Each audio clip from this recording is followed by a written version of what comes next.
Well, good morning, everybody. Good morning. And I can't quite believe I'm saying that it is the 23rd of February. Where has February gone? I'm not sure if it's just me that feels like February has absolutely flown by, but here we are. If you're listening live, it is the 23rd of February. If you're listening back, welcome back as well. And very excited today because we have got a guest coming to join us in a couple of minutes' time. Just seen him arrived at the studio. Morning. Going to introduce him in a minute. Coming to talk to us about something a bit different that we've not covered on Teachers Talk Radio before. We're going to be talking about parental involvement. And I know when I shared this on my socials this morning, I've already had a lot of people comment on what an interesting topic we're going to be looking at with our guest. And excitingly, our guest also is very well experienced in this area. So let me just introduce our guest and then we'll say good morning to him. So our guest today is Nick Huxley. Hello. Nick Huxley is an educator with over a decade of experience in primary education. He's currently a year 4 teacher. He's also the computing subject lead at Balfour Primary School in Brighton. But the main reason why I wanted Nick to come and join us today is because he is an expert, having recently graduated with an MA in education, on this topic of parental involvement in education. So, good morning, Nick. Hello. Can you hear me Yay, we okay? can hear Excellent. you. Thank you. Morning, morning. How's your week Hi. been, Nick? Good. Thank you. Yes. I normally work 3 days a week, so Wednesday, Thursday, and Friday. So I switched my days around so I could be on here on Friday morning. Oh, thank you. Well, myself and my guests are very, very grateful for you for Great. rearranging bits to come and join Thank us. you for having me. We are really excited to have you here. Lots of people very excited that we're going to be thinking about parents and carers today because I don't know about you. Well, I guess you will, Nick, because you chose it as your topic for your masters. But certainly, it does often feel like parents and carers are sometimes the forgotten piece of the puzzle. Would you agree? Yes, definitely. So a little bit of my background is that I am a parent myself. So I retrained to be a teacher myself about 12 years ago Hmm. when my three children all started reception and year one and year two. I had a complete career change. So Wow. I've always seen myself coming from that perspective. Um, and then you have that experience of your own parenting skills, and then Hmm. when you enter the world of education, you realise actually teachers often don't have the same views that parents have. How fascinating. And I think definitely when you're a parent, you have that extra insight into what goes on outside of the classroom. So let's start right here. So, really interesting there. I picked up that you were a career changer. Maybe can you tell us in more detail, Nick? And feel free to Yeah. take as long as you like, because I know me and my listeners love hearing everyone's journeys as teachers. So, just take your time, tell us more about this journey into teaching, more about the life before teaching, about how you retrained and what that looked like.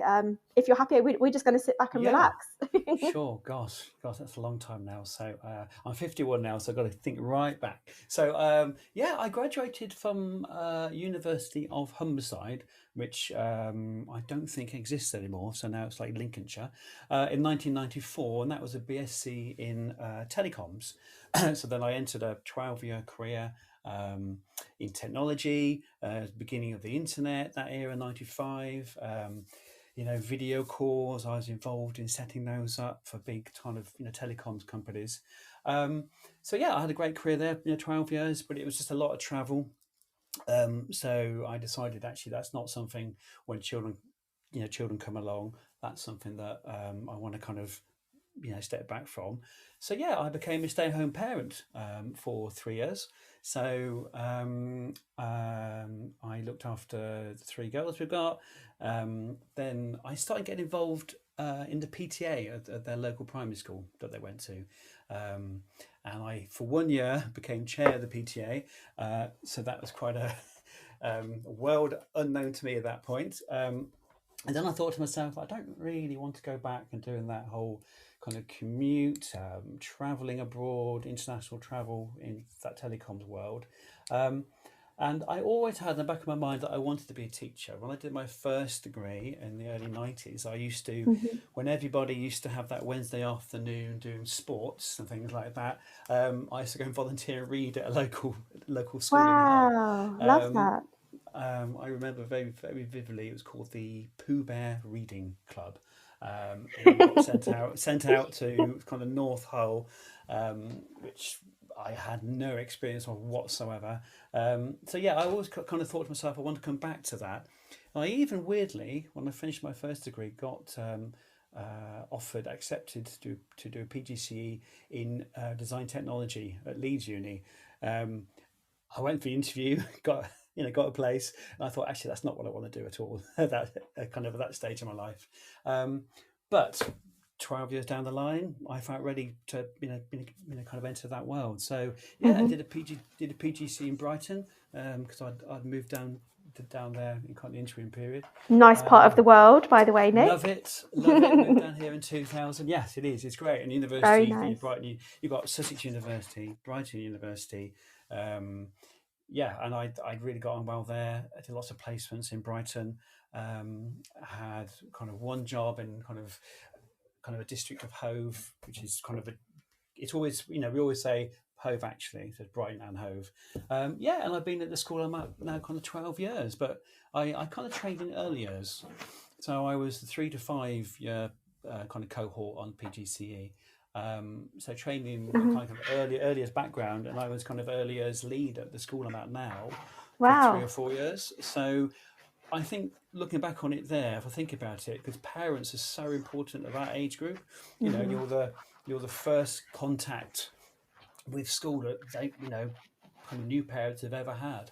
They're handing their 4-year-old over to you. So even from then, kind of parental communication for me was really important, kind of informing parents what we were doing in reception each Hmm. week. Hmm. And then I've kind of moved through the school because it's a primary school, and I thought early years is great, but I don't want to be there the rest of my life, kind of thing. No disrespect for early years teachers, but I just needed to grow a bit more. Hmm. And being in a primary school, it's been perfect. I've gone to year 2, and then year 3, year 4. So now I'm in year 4. Yeah. Um, and with my kind of technology background, I've been the computing curriculum lead there for ever. I can't remember when I haven't been. So yeah, and that's great because that's kept my eye on that technology side, which I secretly love anyway. Hmm. So yeah, and then I kind of got to 10, 11 years of doing teaching, and then just thought I just need to. It just felt like the right time to do something else, as in like an Hmm. MA came along. So I still had very good links with Brighton University, where I did my PGCE, and the course leader of my PGCE, called Sue Sturrock. She had become, in those 10 years, the course leader of the MA course. So I was like, yeah, that's fate. Wow, it was meant to be. It sounds like it It's was meant to meant to be. be. So we got on really well PGCE, and then I thought, yeah, there you go. So yeah, it was great. It was difficult at the beginning because it was the lockdown basically. So it was what we're talking 2020, the September of that year. Hmm. I think you had more time at home, don't you? You think you kind of reassess your life a bit more, don't you? Kind of we were doing online teaching, and that was really intense, but you're at home a lot more, and you just Hmm. think, yeah, I need a new challenge, if you like. I feel like there's lots about education I don't understand, or particularly research as well. So Hmm. Hmm. yeah, so I embarked on the MA in education. Um, and then, so like I said, that was during lockdown, and there were quite a few critical moments in lockdown. Obviously, we did online. We used Google Classrooms every day. We did the videos every day, Hmm. and it was quite intense on that second lockdown. But it's like a window into people's homes, isn't it? So you're there, and you really get to know the parents, Yeah, kind of a definitely. lot more of what makes them tick, and it became, in my opinion, a lot more kind of personalised, really, Hmm. because you were talking to their children, and they would log on, and you'd be there to talk to you about their house, and they would often, it almost went back to earlier, even though I was a year 3 teacher, as in very bespoke teaching, and Hmm. you can extend the teaching around the house. So yeah, that there were a few instances then. A critical incident was talking about. We had a staff meeting one day, and we're talking about disadvantaged children. So, what are we doing for disadvantaged children? New focus on that, and I just felt it was like a one size fits all, because at that point I had a couple of disadvantaged children in my class who kind of bucked that trend. they were excelling in reading, writing, and maths. And for my head, it became I could see the involvement that their parents were having on learning Mhm. through lockdown, and so that's why I decided to actually that could be a focus in the background of my first couple of years on my MA, and then third year um, uh, for the dissertation, I put lots of things out there, and I thought, no, I want to have a look at that in a bit more depth, Mhm. really. And the reason I was thinking about it is because you're always told it. There's lots of research that's talking about how parental involvement, how it impacts on attainment. So parental involvement, attainment. There's lots of research link with that link. Mhm. Mhm. Um, but when I looked into it, I was looking at, okay, yes, you've got those benefits, and there's also research done on how the aspirations of parents, or how parents can influence the aspirations of children, kind of wittingly or knowingly, or kind of unknowingly rather. But also, um, the research of benefits of parental involvement was more about it being involved in the children's learning rather than Mhm. just school activities. You can take your child to school, you can go to parents' evening, go to school fair. That's not the same thing. It's all talking about involved in their learning. Mhm. Um, but I kind of found a gap. Well, at least I thought I did anyway. My tutor agreed that there was a gap um, between like the personalised perspectives of parents. So in um, in the kind of research, if you like, and the policy side of it, Mhm. um, I couldn't really find anything where there was. It was almost like kind of ironic um, that you had parental perspectives were actually kind of missing in the Wow. educational research and policy. Where like I said, they tended to focus on parental involvement with academic outcomes, but not Mhm. really kind of what the parents think, or how these ideas that we've got in policy of empowering parents, the whole kind of the free school thing, and where Mhm. parents can choose schools based on attainment and outcomes. Yeah, so people were pushing that, but actually, what do parents think about that, and what are their challenges that they might come up against, or feel empowered as well? So yeah, I found that's where I wanted to kind of focus on. That's Is that great. okay? You found that Knowledge gap in the gratitude. literature, right? The gap in the research. Yes, yes, exactly. The kind of I thought, rather than just me having a gut feeling, yeah, I want to know more about what parents think. It's actually there is a gap in that research. When you look at the Yeah, definitely. research, it was fascinating. It was kind of like there's lots of research on um, helping attainment, but when they talk about parents' voices or parents' opinions, it's more to do with asking head teachers what they think about Mhm. parents, Mhm. or asking teachers what they think about parents' Yeah. challenges. Yeah.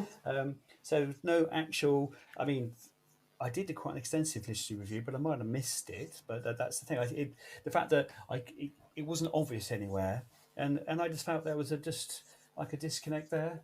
Um, and even from a view, you've got all the narratives about meritocracy. So you know you must do well at school, attainment. How does that kind of affect parents' views, if you like, on being involved in their child's education? Do they Mhm. feel that do they feel, if you like, for want of a better word, do they feel like a failure if they're not involved, because Mhm. they're Mhm. maybe constantly told that you need to get your child this attainment, otherwise they're not going to be successful in life. So if you can't do that as a parent, how does that make you feel? Oh, you know.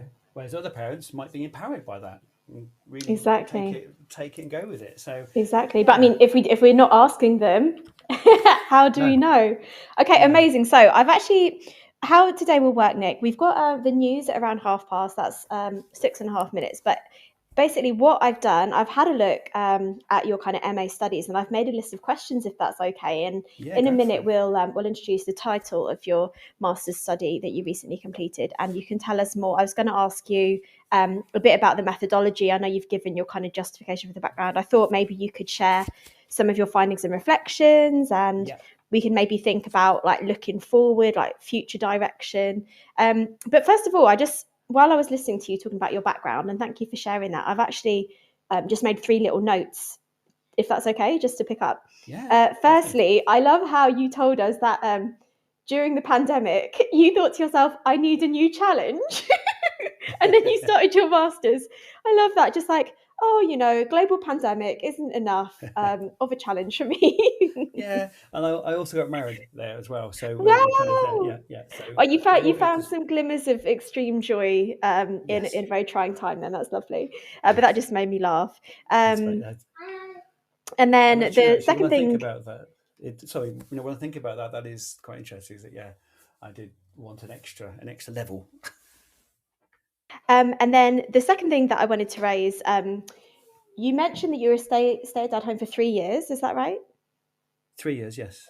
Um, so obviously, I've got three children myself, and I know that with each of them, going to baby classes, I always noticed it was primarily the mothers bringing the children, and I just wondered, did you find there was still this big gender disparity around you being a stay-at-home dad, or was it normalized? Did you find that you know you were in an unusual position to be a stay-at-home dad? I just wondered, Oh like, my what gosh, kind of yes. modern Oh yeah. my gosh, yeah. Oh my gosh. So what Tell we're us more looking about at? that.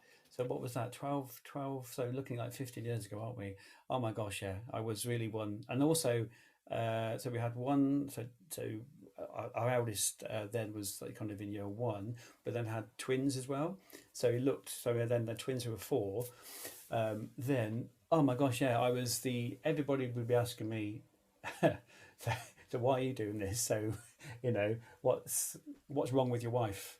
What's is she? It's Wow. kind of it's kind of assuming that like some deficit thing that there was something. Yeah, honestly, it was very interesting. It was very hard, and then I just went with it really because I just thought this is quite amusing. Yeah, and I had another friend who he did something similar.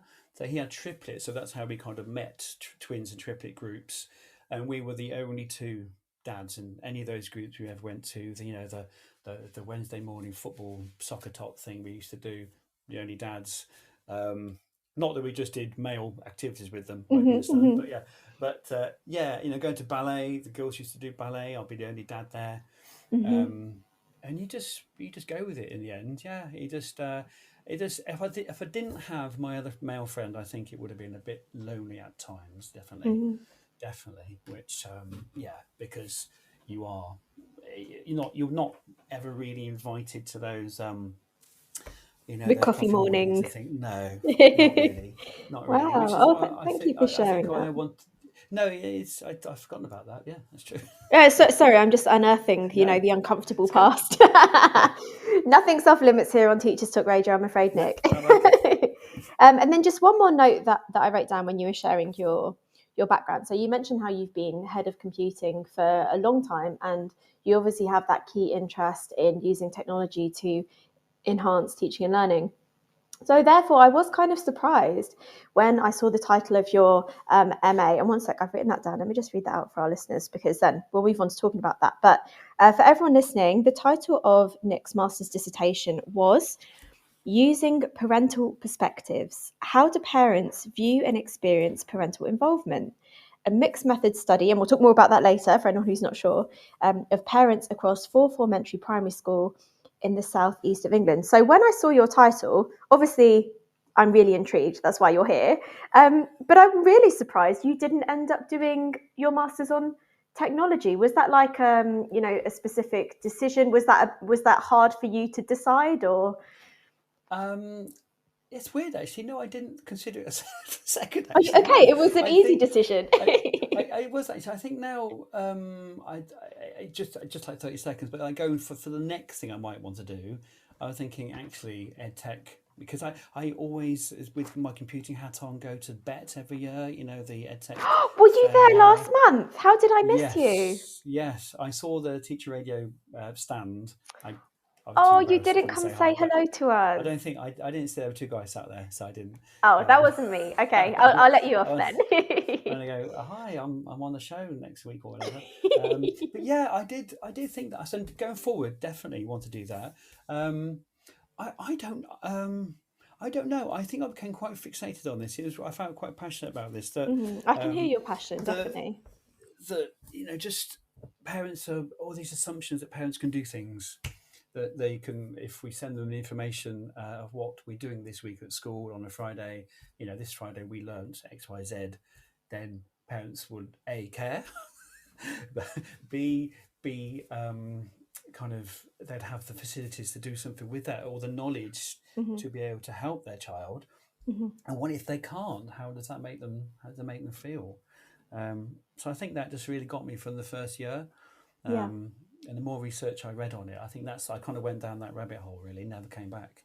Great. No, I love that. I love that you went with your gut instinct and where your passion was, which is great. But no, that's good to hear. It clearly was the right decision for you. So what we're going to do, we've got about 10 minutes till the news. So maybe I'll ask the first question I've got about your MA. But I wanted to raise something, Nick. It's really interesting that you chose to look at parents and you noticed that deficit in the literature, because I'm going to just share something that happens Yeah. at my university. So I run our undergraduate research module, which is where all of the students on my degree, primary education studies degree, they get to do a research dissertation as part of their BA. It's really brilliant seeing undergraduate students do that research module. But the one thing that we often hear from our ethics committee is stay away from parents. So we get told, you can interview teachers, you can even Yeah. interview the children, do questionnaires with children, etc., etc. But there's always very much this kind of almost unspoken thing of don't even try and put in an ethics application to deal with parents until you maybe get to that master's level and above. And so maybe this also, partly we don't want to open the can of worms, I guess. But anyway, you did. I just want to show you that I think that's part of the problem, because we're seeing even at undergrad level, we want to be respectful of parents and maybe not pry, but you have pride. So let's let's jump in, because No, you have that's pride into fascinating. Yeah, it. that's one thing I really wanted to say, like even more than the findings, really, was the ethics of it. Yeah, so that's Hmm. interesting. So they're not allowed to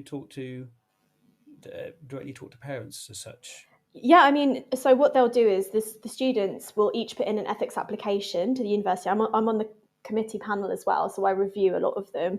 But there is this very much idea that if you do put in a study with parents, it's very likely to get rejected and reframed as a study with teachers. Yeah. Okay, that's it. Maybe But again, when we that's think parents and carers, without the parents and carers, the children would not exist. no, no, So absolutely. clearly, they deserve a voice. So let's jump in with your study. So I know you've already mentioned kind of your MA journey and your positionality within that. So let's jump straight into methodology. So I see in the title of your dissertation that you did a mixed methods study. So for anyone listening, maybe could you tell us, what is a mixed method study, and then tell us what your kind of methodology and your methods look like? Yes, I'm smiling actually, because that was a big. There were two big things: positionality, as in me being a teacher, Hmm. and the methods that I chose. Yes.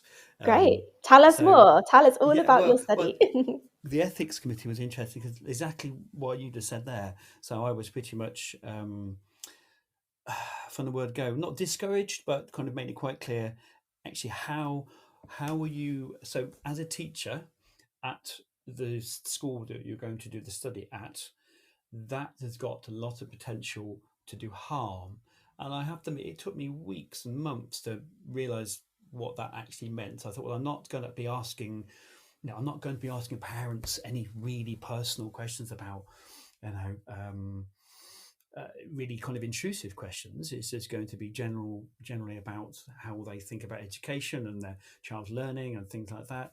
But it was more to do with institutional harm. So if I asked a question about something along the lines of, uh, what do you think about teaching in your year group, whatever year group your child Mhm. is in, if I got back an answer, um, either written or verbal, that then the parents might use it as an opportunity to, if you like, have a go at the school. It Yeah, might yeah. open up I and think this is why it's dissuaded, right? I think this is why they dissuade it even in undergraduates.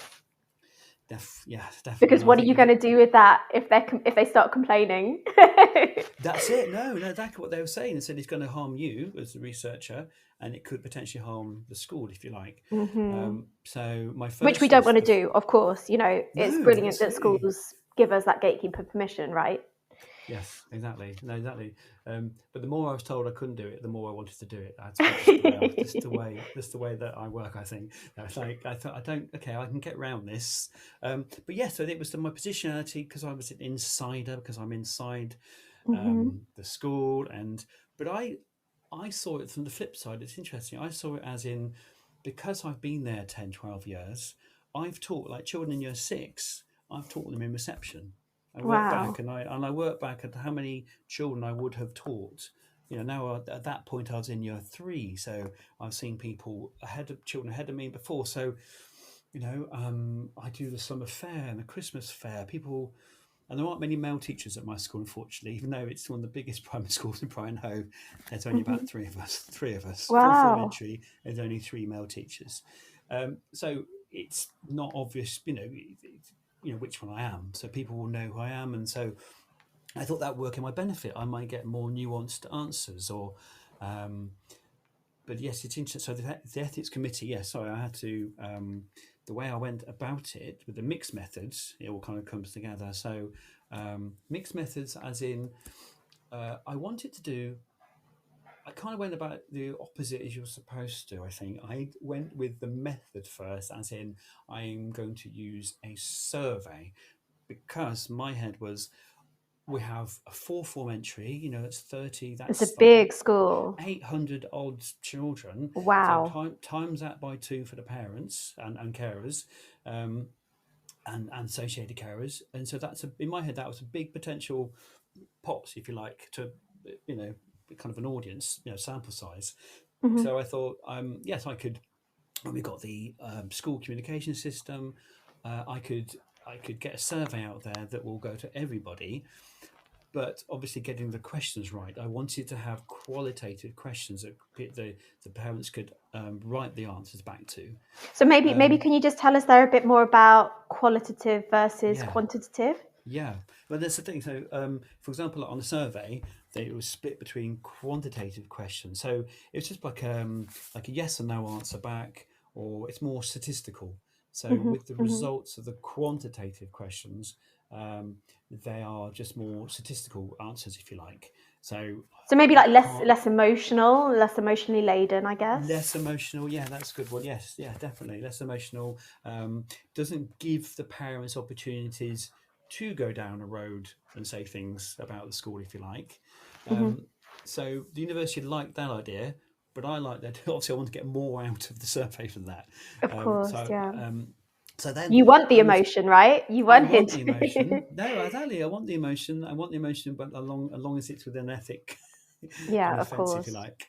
So then I was kind of had this conversation with uni about why don't you do structured interviews, if you like, maybe one to one or group, like a focus group, maybe like six people.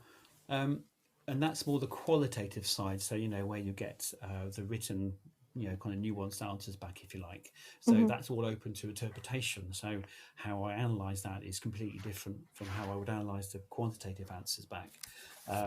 The quantitative, but so I thought, okay, I can do both. So I managed to put together a survey. So it was an online survey that had a mixture, if you like. So the mixed method bit is a mixture of the quantitative questions, which I've got them in front of me, so I can't remember any of them off the top of my head. Questions like, how do you rate the importance of being involved with your child and their time at school? I gave them a list of options. Do you think well-being is important, academic progress is important, attainment or social skills that your child's exposed to? So they had the multiple choice questions, and then they had a ranking question, most important, least important. So I Hmm. put those, but then I had at least four, and we spent about 3 months honing down the kind of open-ended questions, if you like. So the qualitative open-ended questions. So that I Wow. think A that went really through. nice balance then. So I see the Yes, mixed method study comes from this really interesting balance you found. yes, I think so. Yeah, and I really wanted to do, and I had to justify that quite. I think like ethics three times kind of came back, and um, it was complete no to begin with, and then it was kind of just hone the questions a bit more because obviously I was thinking big, thinking 800 students that I can ask all about the demographics and does gender affect, if you're a male parent or a female parent and the age of the Mhm, child, mhm. all these things. But I had to keep it a little bit more kind of less intrusive, if you like. Of course, But yes. also I needed those little bit intrusive questions so I can get some really good responses. So And I um, suppose that's part of the ethical protection is that participants don't have to answer every question as well. So I suppose yes, they do still have the power, right? and this is the thing. So I made it right clear at the beginning. Because obviously people were used to having like a consent forms to go out for an interview. So yeah, the consent forms on the first page of the survey expressed exactly that. It's all confidential. It's all going to be anonymous. Your name's not going to be used, and you can back out anytime you like. You just close the app down. Just close the survey down. You can get halfway Amazing. through the Oh my survey, gosh. So, and and then what was your sample size? How many so participants? I had 110. So I Okay, worked out this that's seems like a good sample size. it's about 10%. Yeah, no, it's more than. So it was interesting. That was what I was secretly aiming for. I think more than uni thought I was going to get. So I think we were both pretty Yeah, happy with very that. good. Yeah. Um, but yeah, the qualitative questions where it took me months to get because obviously I had no experience at that point of how you do like thematic analysis, like pull out all the themes from the different Hmm, hmm. responses. So yeah, I got some fascinating things back on that. But that was so 800 110 participants. Yeah, 110 participants. yeah, Amazing. Okay, right, Nick, I'm going to cut you off there because yeah. this is the perfect place to stop. We have heard that you've sent out this mixed method survey. We're going to jump to the news. Don't go anywhere, Nick. Don't go anywhere, listeners. We've got Hello West over in USA today. We've got David here in the UK. We've got Saya listening in. Don't go away, anyone. We'll be back in 6 minutes to hear what Nick found out. Thank you. Back with you soon. This show is brought to you in partnership with John Catt Educational, publishing professional development books and resources to support great teaching and learning in schools around the world. Have you checked out their latest releases? Use the code JCTTR2324 for 20% off your order. Don't miss out. Visit johncattbookshop.com to explore their full range of titles and advance your own professional development today. Happy reading. Introducing Eton X from Eton College, a diverse range of quality online courses enabling young people to aspire and excel. Designed for self-study, these web-based courses empower your students with essential leadership, communication, and academic skills for success at school and beyond. Our Study Skills course sharpens their learning abilities, while the AI Fundamentals course equips them with vital digital know-how in a fast-changing world. Other popular courses include verbal communication, critical thinking, writing skills, resilience, creative problem solving, and many more. Offer the Eton X curriculum in your school for free. Visit etonx.com to find out more. This is Teachers Talk Radio, and this is Teachers Talk Radio News.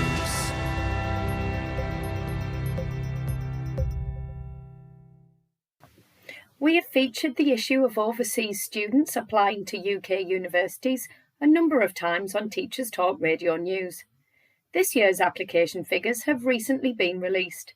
An analysis by the BBC shows the numbers are up for the second year in a row. The latest data shows over 115,000 students from outside the UK have applied, up almost 1,000 on last year. The rise comes despite tougher government rules to help reduce migration. It also follows accusations that universities have lowered standards to recruit overseas students, who can be charged more than students from the UK. Despite the rise, the number remains below pre-pandemic levels. UCAS Chief Executive Dr. Joe Saxton said UK applications have also risen in recent years.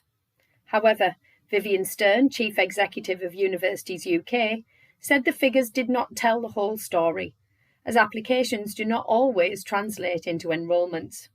She said that any future fall in enrolments could make it more difficult for universities to offer places to home students due to the financial impact.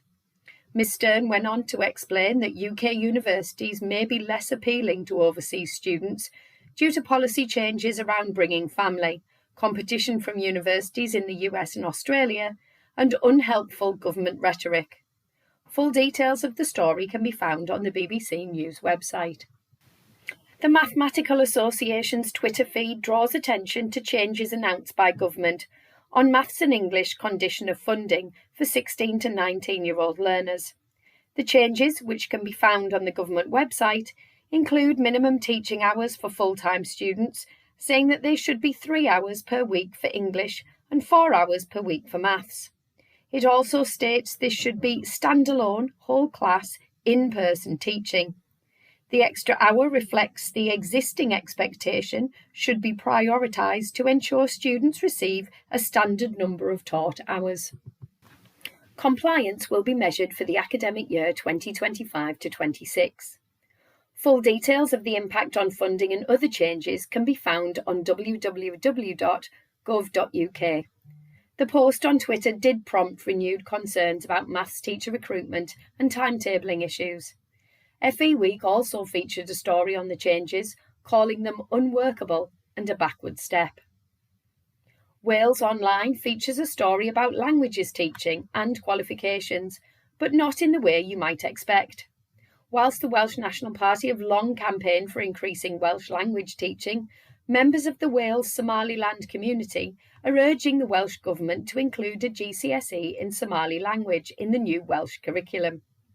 The community is writing to Education Minister Jeremy Miles to explain the importance of this to the 15,000-strong Somaliland community, saying it is important for young people to recognise and gain qualifications in their language and heritage. Community activist Ali Abdi said it was important that the large number of Somali pupils studying Welsh secondary schools learned their mother tongue and be recognised for their linguistic and cultural heritage. According to Mr Abdi, introducing a Somali GCSE aligns with the Welsh Government's commitment to diversity, equality and social justice. Finally, the BBC reports on research which has examined children's attitudes towards the monarchy. The outcome of the research suggests more support for the royals among state schools than in private ones. The study by King's College London found 66% of children in state schools aged 6 to 12 had a positive view of the monarchy, compared with 56% in private. It also found higher levels of support among children than among teens and young adults. The findings were based on questions for 2,000 pupils across 200 schools. The findings on primary school children in England, Scotland and Wales were in stark contrast to the views of young adults, with a YouGov twice-yearly poll showing only 27% of 18 to 24-year-olds saw the monarchy as good for Britain. The researchers said the primary children responding to questions around the monarchy had said it made them feel happy, excited or proud. Researchers could not explain the difference between state and private, but suggested it could reflect higher levels of international pupils in the private school sample, meaning they could have less of a connection to the British royal family. Further details of the research and its findings, as well as comparisons with other studies, can be found on the BBC News website. This has been your Teachers Talk Radio News with Jo Fox. This is Teachers Talk Radio, and you are listening live. Well, welcome back, everybody. Welcome back. I'm glad you didn't leave us. Welcome back, Nick, our guest. Hi. Welcome back. A little bit of spicy news there for those of you that just listened to our news bulletin that children clearly don't seem to care for the monarchy in England. That's our Friday headline. So here today, joining us is not to talk about the study of children not liking monarchy, but we have got Nick Huxley here, a Year 4 teacher in England, talking to us about his recent master's dissertation. So, Nick, remind us, what was the title of your dissertation, please? The title was Using Parental Perspectives. How do parents view and experience parental involvement? A mixed method study of parents across the 4 form-entry primary school in the southeast of England. Thank you, Nick. I bet you've typed that a few times. Yeah, no, I had to read that very slowly. Lots of words, but good detail. So if you were here with us before the break, Nick was explaining his background, his interests, and how it led him to a master's into parental views. If you missed the start, don't worry, you can listen back on the Teachers Talk Radio website. So we were at the point where, Nick, you were explaining before the news how you sent out this mixed method study and you had 110 participants, which is an amazing sample. And I'm hoping that we've only got 20 minutes left, but maybe we can spend this 20 minutes. You can just reflect on your findings for us, talk to us about what you found, what the parents thought, and then maybe move on to thinking about where your own journey might continue to go from here. Does that sound okay? That sounds great. Yeah, thank you. Great. Yeah, So first question then, reflecting on your findings, what were some of those main things that you found from your master's study? Yeah, I think overall, it's the diversity of views from such. I know I say it's 110, sample size of parents. So I guess in the scheme of things, that's relatively small to make generalizations. But the diversity, even within that sample size, was huge, absolutely huge. But so that's one of the main things. And I was thinking, so it's almost like it's not a. It's almost going back to the thing I said initially about not one size fits all for how do you encourage parental involvement, if you like, with such a diversity of views. But that's your overall thing. Yeah, it's a couple of themes. Is that okay? Can I just run through them? Yeah, just go through. We'll sit back and relax. Okay. So it says the lockdown and homeschooling came up as a really big theme because it was sent out, the survey 2023, so a couple of years after lockdown finished, and I didn't explicitly ask about lockdown in the questions. So the fact that it came up as a real theme throughout the survey, and the reason even in there's such a diversity of opinions about lockdown and homeschooling. So you've got like things from redefining an appreciation for teachers, which was fascinating, as in people realize how hard teaching is. And there's a great quote here, like, it made us more aware of the importance of teaching professionals and their role in shaping my child's experience. So you hear things like that. This is fantastic. And then, but also you then have like a double-edged sword of being involved from parents.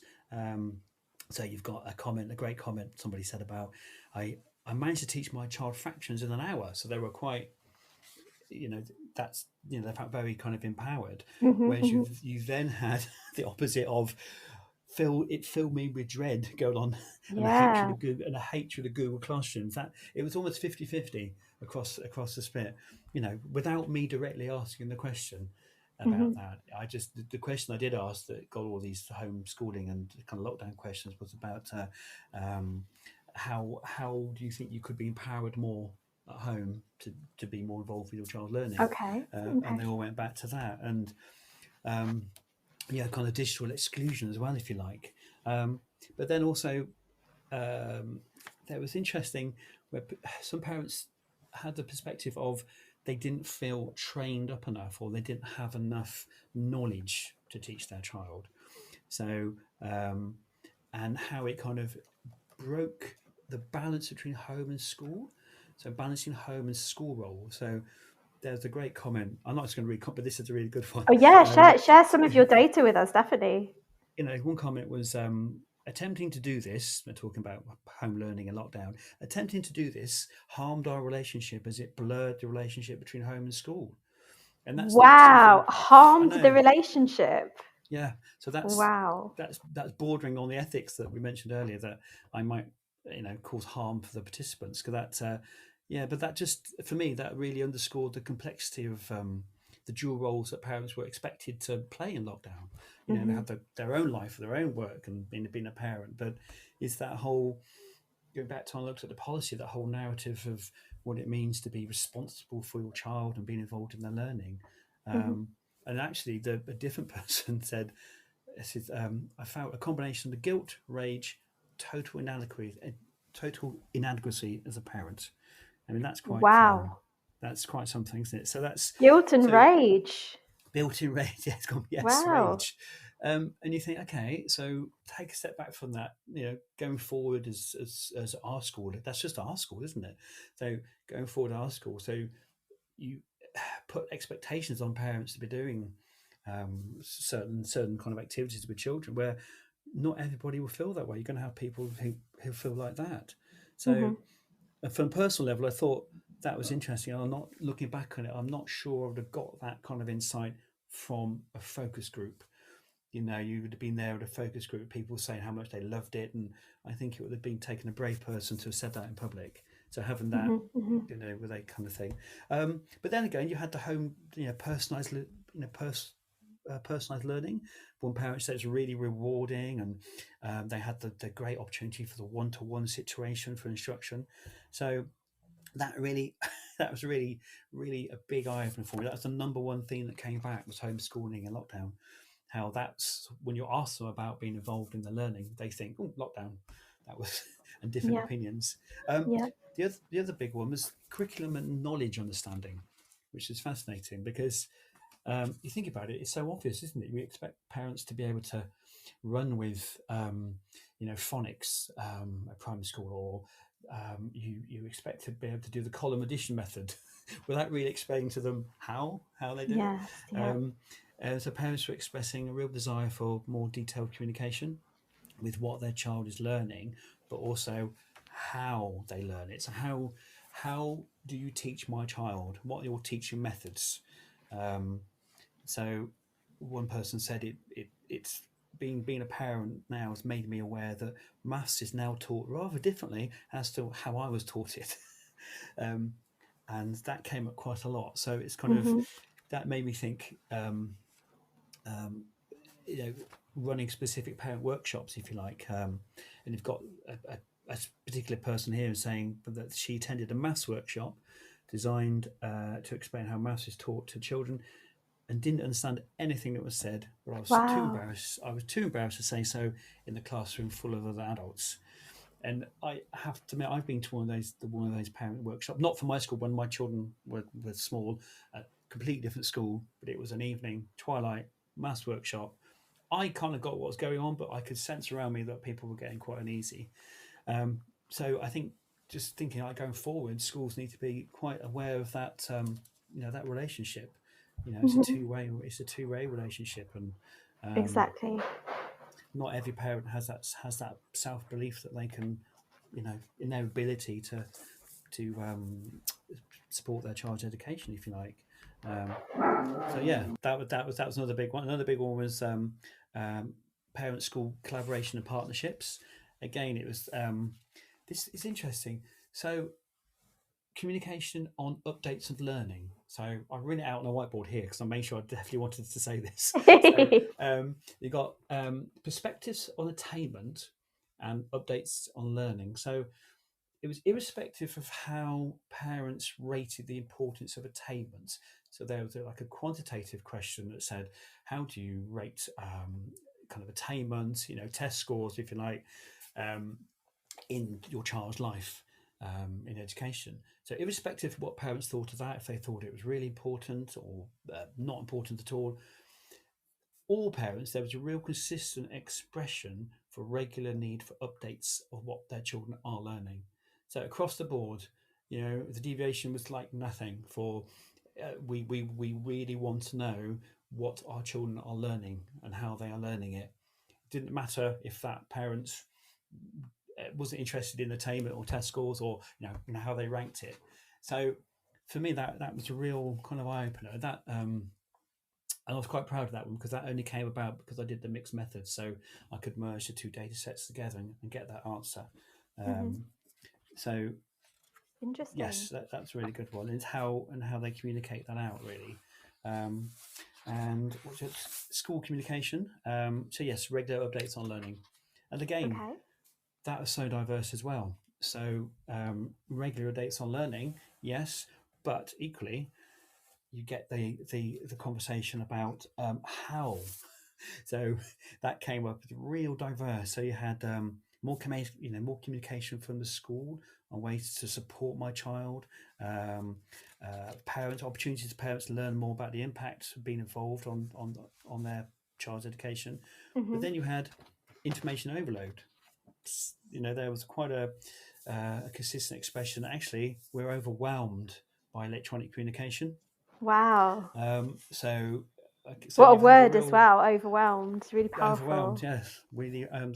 Parents feel I'm overwhelmed with electronic communication, and verbal communication would be much more effective, which is interesting because as a teacher myself, to have a with 30 children in the class, to have that actual verbal communication with the parent on a daily basis is just not feasible, is it? So Hmm. um, how do you improve that? How do you deepen, if you like, that parent teacher dialogue? Yeah. And some people then the real theme was the real frequency of people saying about the interactions with teachers. So parents' evenings are great, but actually, funny, parents' evenings didn't score very highly at all.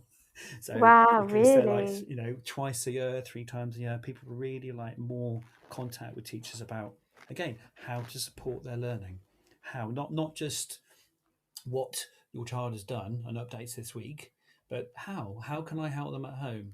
What are they struggling in? And if they are struggling, how can I? Or if they're not, if they're excelling, how can I keep up with them, if you like, Yeah. and push them even? So it was a real mixture. And how parents' evening should really be focused a bit more on progress, on rather than just like a general update. So that's across the whole primary school, isn't it? So you got 4 teachers per year group, so that's like 16 odd teachers we've got there. Wow. So yes, those were the main ones. I think, have I left anything off out there? I think for me it's sort of like that parents want to be active contributors, if you like, and partners. Hmm. That really came across, but they've all got different contexts. So, and those contexts aren't static, if you like. They're always changing. So, and they're very dynamic. So I guess it's for schools to try and figure out, to be aware of that changing landscape. The parents, living really. Hmm. Um, I think that's all of them. I could go. I could It's just fascinating. go It's on so forever. But yeah, interesting. um, Is there um, anywhere that our listeners can read your full dissertation? Is that publicly available? yeah, not yet. No, but I'm open to ideas on how to do that because once it's their university, they don't publish it on their library, not MA ones. They don't, not at the university I went to. So I would be very open to Oh, ideas well, on we'll have how to to have a share that. conversation after the show in the next couple of weeks and have a think. We're more than happy to just give you some free coaching ideas how to move that forward. Yeah, thank you. That'd be good Exciting. because 'Cause I'm I feel kind of like there, and I think there's so this is many stuff we things. need to share, Nick. Even saying out loud to you, it's got me re-energized about that and thinking, okay, Yay. actually, I did find out quite a lot of things that we could use. Definitely. Not on a higher scale, like the policy and practice. Policymakers, obviously, I don't have direct influence on that, but I do have direct influence on my own school or my local authority. Hmm. Because I also thought maybe sharing it with local authority. I mean, it'd be fantastic to do literally the same kind of survey, if you like, the same analysis on another school, a It would. different area of Brighton, different primary school of Brighton. And Yeah. if the same themes keep coming back, that's something that people need to take notice of. Yeah. That'd be fascinating. Like even in our news clip today, we heard the difference between private and mainstream. That could maybe be something to compare. We're very often very different parental influence in those settings. I'm very fascinated by that too, as well, actually. So I think dogs barking in the background. Sorry, but Dogs are I'm always very, welcome on the radio. I am fascinated by that, actually. So the divide, that within a state school, you have that disadvantaged, gap, the attainment gap, kind of on. is that there's always a conversation about trying to close that gap. But yeah, looking at the gap between the private and the state, because I have limited experience of the private school sector, but just other teachers I know who've moved to private schools, it's like Mhm. the expectation to communicate, literally all things I said there, isn't it? Communicating with parents and Exactly, a lot of on a those almost themes. on a day-to-day basis is expected, but they have like 12 children in the class, don't they? So it's much So more maybe manageable to have something that. here for your PhD, Nick. What do you think? Maybe. Well, I think I am toying with that idea, and I have. Yeah, I mean, that would be incredible. It's funny you said earlier about why didn't I choose technology to you know for my kind of MA theory with my, because I have that technology background and um, currently the computing lead, and going forward I thought if I did do an MA I would love to look at the use of AI in how can AI really be used to enhance children's educational outcomes. um, how could AI help to close those attainment gaps, if you like? Because I remember when I went to BET, a lot of things I was thinking there actually. Loads of AI talks I went to, Mhm, mhm. but I was getting a little bit worried about like maybe the disparity between different types of schools, so state sector and private independent sector schools, because it's that digital divide. That was a theme that came up on my research from parents. The digital divide between using Google Classrooms or whatever you use. Some parents having that ability, that knowledge to use that technology, and we talk about that digital divide there for children, but it got me thinking about a digital divide between state and private sector. See, it's good we had this conversation. Here Yes, it's just that you go, it and just then is apply to my university. I'll be your supervisor. There we go. brilliant. Okay, I like that. Thank you. Yeah, tick. I can't believe it. They say time's flying when you're having fun, Nick. We've got 4 minutes left. Wow. So you've already started to think about the move forward. It sounds like you're going to need like 4 PhDs for all these brilliant ideas. I'm toying with um, that idea. Yes, that is definitely what I'm toying with. Yeah.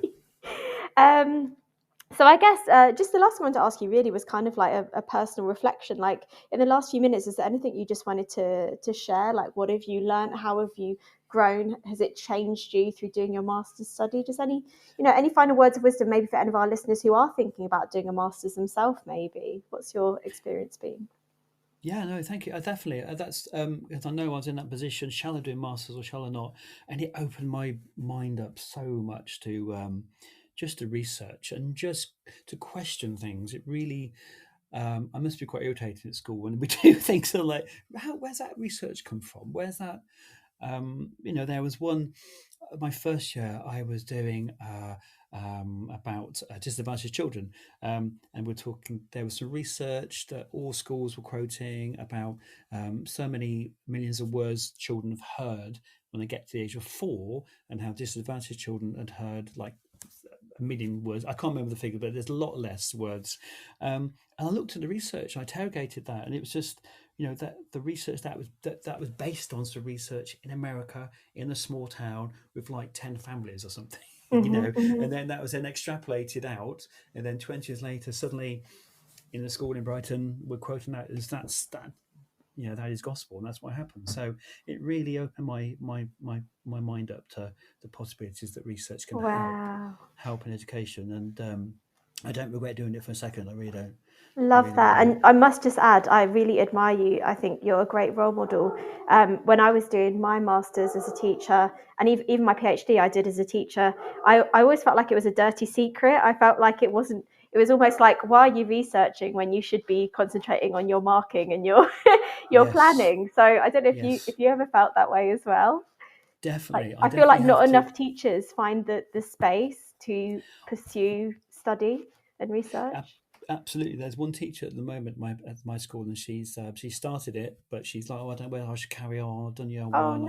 I no. was like, no, trust me, it gets better, and you just need to be really kind of self-disciplined. I got to the point where I love teaching. I absolutely love teaching. But it got to the point where I thought, actually, I need for my well-being, this is what Hmm, I need to hmm. do, and so I need to compartmentalize, if you like. This time Yeah. I am doing MA. This time I am teaching. So yeah, I had to be quite I hard on love myself. that. I love that. And I love that Yeah. you mentioned well-being as well, Nick, because certainly for me, my study and my research has always been my me time. Like you equally sound very busy, you know, a dad, a teacher, all of those roles. So did you find like your master's was kind of your you time as well? Yes, definitely. Yeah. I would often share it with my wife, bits and pieces. But when I went to the dissertation, I just got really focused on it. I just I won't let anybody look at it. It was I my love thing. that. So Has your wife read it now? yes, she loves it. Yes. Oh, I love that. That's wonderful. Sounds like a very, very supportive family. That's lovely. No, she's very proud. That's really, really lovely. Well, big shout out to Nick's family, as you should be Thank very you. proud. A really fantastic study. I just want to end the show by saying thank you so much for coming and sharing your study with us, Nick. Thank you for having me. Honestly, it's been amazing. I can't express so much. Thank you for having me on. Oh, wonderful. And I'll look forward to seeing where your journey goes next. Let's definitely have a chat in the future. I'll give you some ideas of where you might want to pursue publication. And Thank you very hopefully, maybe much. we'll have you back in a year's time telling us that you've started a PhD. Deal. We're on it. Yay! We just to end the show, just say David's put a lovely comment in the chat there for you, Nick. Say thanks for inviting us along, and it's clear you've got lots of passion for your field of education. So thank you, David. Oh, Thank you, thank everyone you. who's listening in. Thank you very much. Nick, I wish you a wonderful weekend, Thank you very much, and and everybody listening. hopefully catch up with you soon. Thank you. Thank you. Take care. That was Nick Huxley there, an amazing guest talking about his master's study. Do remember you can listen back to all of our shows, including this one, if you missed the start, on Teachers Talk Radio website. I wish you all the best weekend. The sun's coming out here in London, so I'm going to go and enjoy it with my children. The last day of half term today, but I would not miss a show for you guys. Have to be here with you. So thank you for joining me. It means a lot. Enjoy the weekend. I'll be back with another very special guest very, very soon. You've been listening to Teachers Talk Radio. Tune in live and listen back at ttradio.org. We look forward to hearing from you next time on Teachers Talk Radio.